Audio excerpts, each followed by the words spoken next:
12 News breaking news now.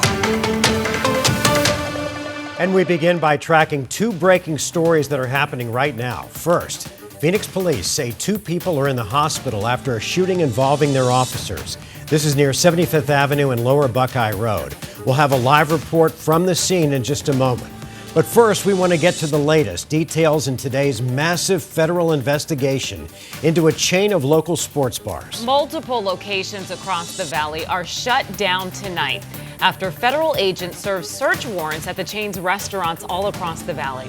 Thanks for joining us tonight for 12 News at 10. I'm Kariba Devine. I'm Mark Curtis. All of this developing at Zips Sports Grills across the valley.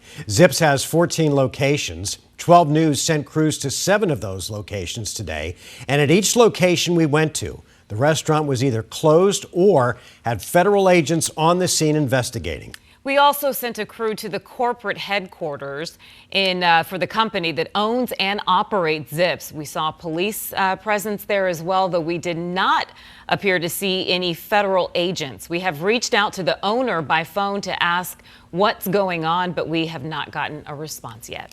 Tonight, the U.S. District Attorney for Arizona released a statement saying that HSI agents served search warrants at 15 locations across the valley related to violations of federal law, but they did not comment any further. However, new video obtained by 12 News is shedding some light into what federal agents may have been investigating.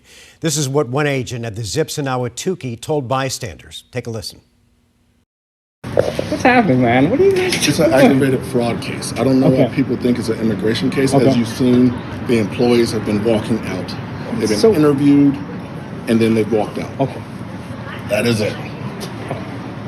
Someone got a tip last year. They've been going through it, I saw the notice. red tape and all that. There must have been something going on that they get 15. Yeah. So there had to be some kind of fraud or something. It was aggravated fraud, because you don't hit 15 at the same time. It was fraud at a very high level. All right, we want to get out to Gabriella Becerra, who was at the Zips location near Central and Osborne this evening. And Gabby, this situation turned really tense when protesters showed up while federal agents were inside. That's right, Mark. It was a tense situation out here briefly as those federal agents walked outside after their investigation and were met by protesters. But despite some heated emotions, everything here ended peacefully. And we're told by one employee that no one here was arrested or detained at this location today. Federal agents walked out of Zips Sports Grill at Park Central carrying documents and computers. Walking back to their unmarked cars and directly into a crowd of protesters waiting outside. The community came together to express their discontent with what is happening in our own backyard. Shame on you! We don't want you here! It's one of more than a dozen locations that Homeland Security investigations served search warrants at on Monday afternoon. An employee tells us the investigation was already underway when he arrived at work around 4 o'clock. They didn't tell me anything or anything. They just told me to sit down and they'll question me later. The employee said there was confusion about what the agents were investigating and who it exactly involves. They came around with whiteboards asking us for our name and our birthday. I heard that they were asking people for their social security numbers. I didn't give them anything. This group of protesters, onlookers, and elected officials also didn't know the details of what was happening inside. They've been letting out employees on the side door. That's all I know. Protesters tried to keep the agents from leaving by blocking their cars. Backup HSI agents in riot gear rolled up, escorted their colleagues out, and quickly left. We didn't see any deterrents used, and it didn't appear that anyone here was hurt. Representative Yasmin Ansari says local and state leaders are preparing to see more situations like this in Phoenix. So we know there's a ramp up, but beyond that, we don't have any direct information.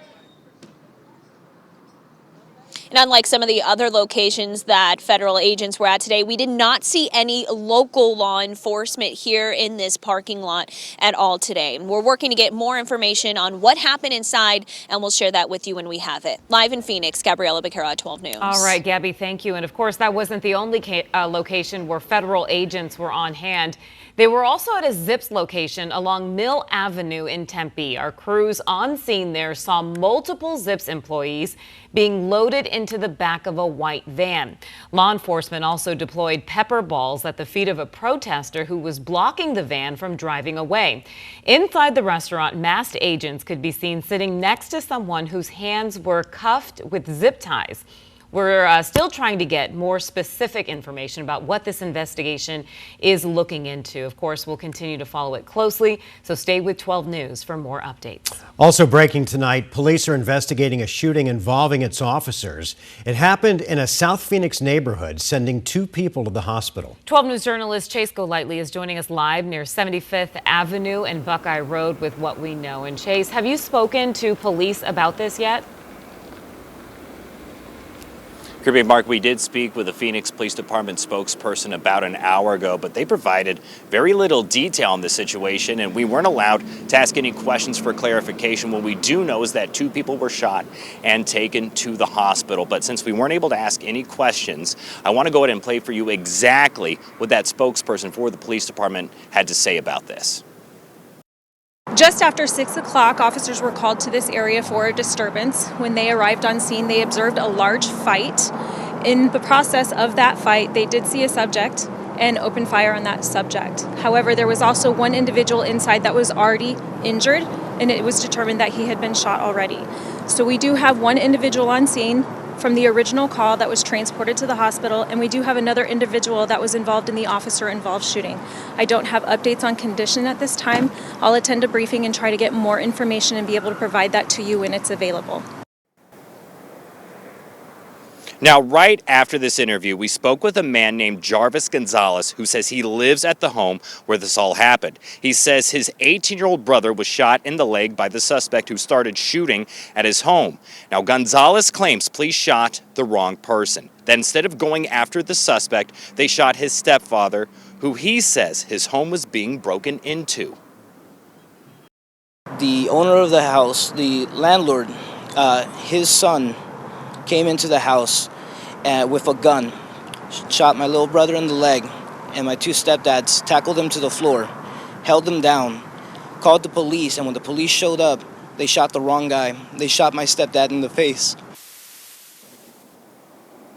Now, Gonzalez said his stepfather died. However, police have not confirmed any of this information to us. And again, we weren't able to ask them any questions for clarification. Other neighbors told me they heard several gunshots ring out here, and then police swarmed the area. So still a lot of questions from us on exactly this whole situation, how exactly it started, and who that subject was that was shot by police. So, of course, we'll be on top of the story and be sure to keep you updated on air and online as this develops. For now, we're live in South Phoenix. Chase Golightly, 12 News. Okay, Chase, thanks. A big update tonight in Minneapolis. Just days after a second deadly shooting involving federal agents, the Trump administration is now scaling back the number of officers deployed in the city. One of the federal agents leaving the city is Border Patrol Commander Greg Bovino. The White House says Border Czar Tom Homan will now be in charge of the mission. It comes after President Trump called Minnesota Governor Tim Walz today. Minneapolis Mayor Jacob Fry says that he spoke with the president as well. And as ICE continues to ramp up enforcement in other places across the country, the Phoenix Union High School District is offering online learning for families who are worried about these immigration crackdowns. Now, in a letter shared to families, the district says that its schools are safe zones for all students, no matter what their immigration status is. The district said that their online learning program called the Phoenix Digital Academy has been an option for all families, and it's not a new initiative. The superintendent ensures that the district will work with families to choose who do choose to switch to that virtual learning. Tomorrow, Gilbert Public Schools will consider closing one of its elementary campuses. It's the latest Valley district to consider a closure as many struggle with declining enrollment. The governing board will consider whether or not to close Pioneer Elementary. This map shows how students would be reassigned to Carroll Ray Ranch, Harris, or Val Vista Lakes Elementary for next year. The board is scheduled to vote tomorrow night at 6 o'clock. A man is behind bars for his alleged involvement in a dangerous car chase in Mesa. Police believe the 35-year-old Denzel Franklin was intoxicated and had his 6-year-old son in the car with him. This happened the night of January 18th near Ellsworth and Ray. Mesa police say that a person called them saying that a woman was asking for help after her boyfriend assaulted her and some other people who tried to step in to help her. That's when Franklin grabbed their 6-year-old son and then drove away. Mesa police responding both from the ground and the air. The suspect at one point stopping to get gas. And if you look at the video, he was not wearing a seatbelt. And multiple times, the suspect almost got into accidents and wrecks. I mean, like I say, he was driving 90 miles per hour, no lights, running through red lights. So we were so lucky that, he didn't cause an accident, because the 6-year-old most likely would have been greatly harmed. Franklin now faces more than a dozen charges. Police are just thankful that nobody was seriously hurt. And happening tomorrow, more than 1,000 volunteers will fan out across the valley to get an updated count of Maricopa County's homeless population. This happens once a year and gives local leaders a better idea of how many people are experiencing homelessness on a single night. Last year's count found over 9,400 people, which was down 17% from 2023. The Today in AZ team will report live on how the process plays out. So tune in starting tomorrow morning at 4:26.